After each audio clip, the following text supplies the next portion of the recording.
Yes. Hey, how is everybody today? Good.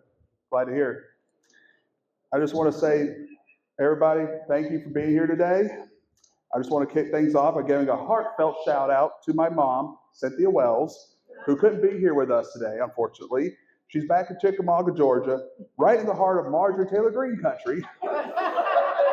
And yes, she's a Republican, but don't worry. She's still my biggest fan and has always stood by me, even if we don't agree on politics. I mean, she recently endorsed DEI for crying out loud. I'm not making this up. Or, it's not hyperbole. But she's family, and I'm grateful for her love from afar. All right. My mom's the real MVP, folks. She's the one who helped me see my autism, not as a disability, but as neurodivergence, a unique way of thinking that's just as valid as anyone else's. Picture this, if you will. I'm a toddler in Barnesville, Georgia, maybe 2 years old, sitting on the kitchen floor, nonverbal, rearranging those little magnetic fridge letters into words like cat and dog. Other kids my age were just chattering away, but I was quiet, locked into my own world of patterns and order. Mom looked at my dad, he passed 8 years ago, God rest his soul, and said, something's not right. She didn't wait around. She hauled me to Atlanta to see a top-notch child psychologist who moved down from New York. After days of tests and observations, I got the diagnosis. Asperger's syndrome back then, but though now it's just autism spectrum disorder since the DSM-5 came out in 2013, I won't get lost in the weeds on that though. Growing up had its challenges. In kindergarten in Griffin, Georgia, some parents at PTO meetings would sidle up to mom and say, well, Cindy, your son's different. They didn't dare use the R word. She would have knocked on the next week like, ah! I don't hold against them though. Autism wasn't well understood back then, and people tend to fear what they don't understand. But mom didn't let that define me. She turned to a superpower, teaching me to embrace who I was instead of shrinking from it. My parents split when I was young, and we moved around a lot. Georgia, Tennessee, all over. Eventually, I landed in Chattanooga, Tennessee, which I'll always call home.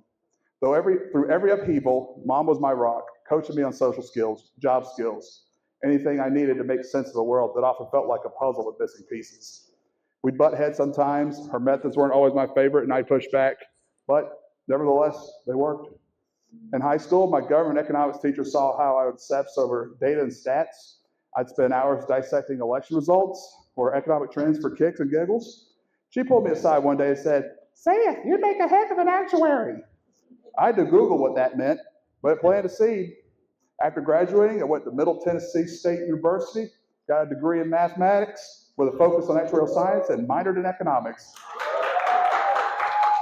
So I know more about tariffs than this current administration, but I digress. Anyway, after college, I lived at home for a bit, passed my first actuarial exam, and then scored a job in Memphis, Tennessee.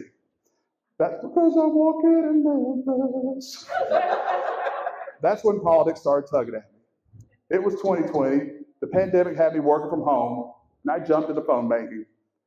I'd seen Stacey Abrams nearly beat Brian Kemp in 2018, and I figured President Biden, or then candidate Biden, had a shot at flipping the state. I'd crunch numbers in my head, turnout, margins, and call voters, begging them to vote. Sure enough, Biden won Georgia by 11,779 votes, the first Democrat to take my birth state since 1992.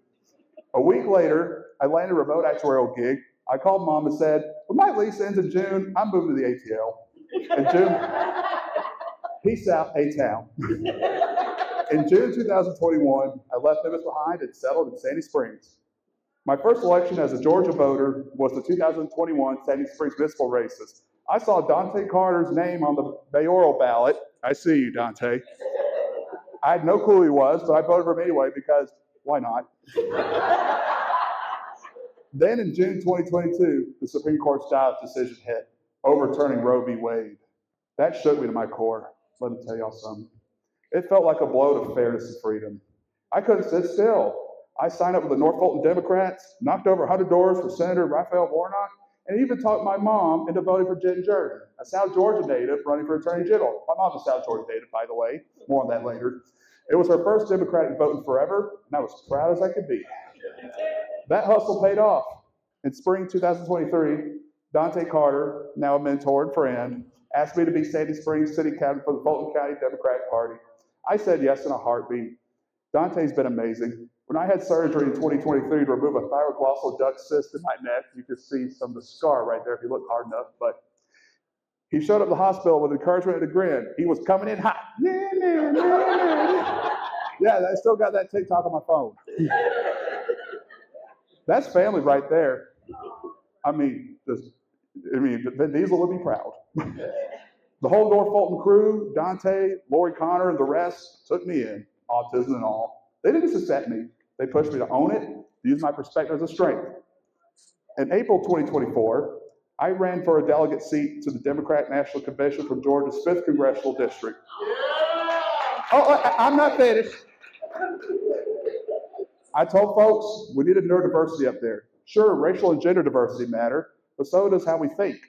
In my stunner shades, my dark branded t-shirt, and Biden socks, I said, if you want neurodiversity in North Fulton and Chicago, vote for Seth Taylor. When the votes were counted, I'd won one of 123 Georgia delegates. I was over the moon. It was a pinnacle after everything I'd been through. But then a month later, before the Democratic primary, I met Grace Dimmitt, who's with us today. Everybody say hi to Grace. She's a Gen Z woman on the autism spectrum who was running for Georgia State House District 49. She's got a service dog, Rosie. Say hi to Rosie. Because when she was 14, she suffered a traumatic brain injury. With no cash or name recognition, she still beat Chuck Squires in the primary. Just pure grit. Can you believe that, folks? No money, no recognition, no problem. At our North Fulton debate watch party last June, Rosie nuzzled me when I was stressed about Biden's debate performance. That's how perceptive Rosie is. I mean, she sensed my frustration at Biden's, horrible debate performance, but she nuzzled up to me. Very sensitive.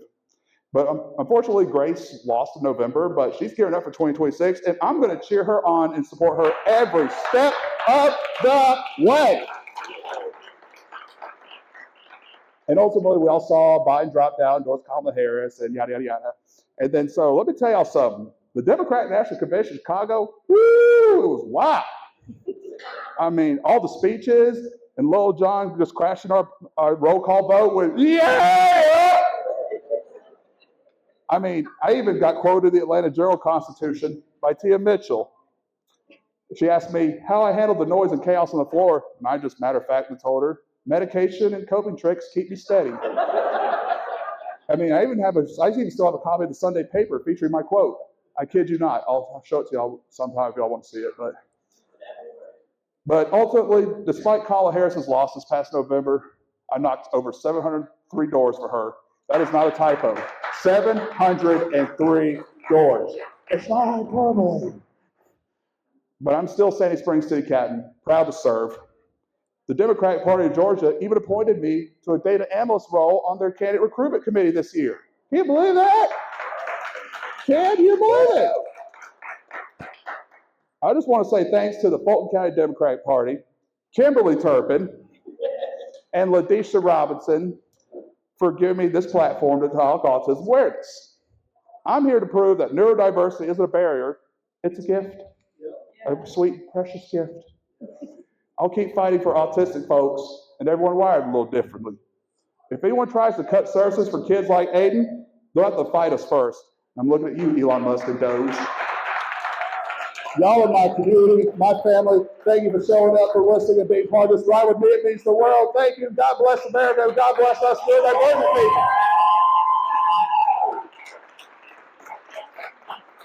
Let's hear it.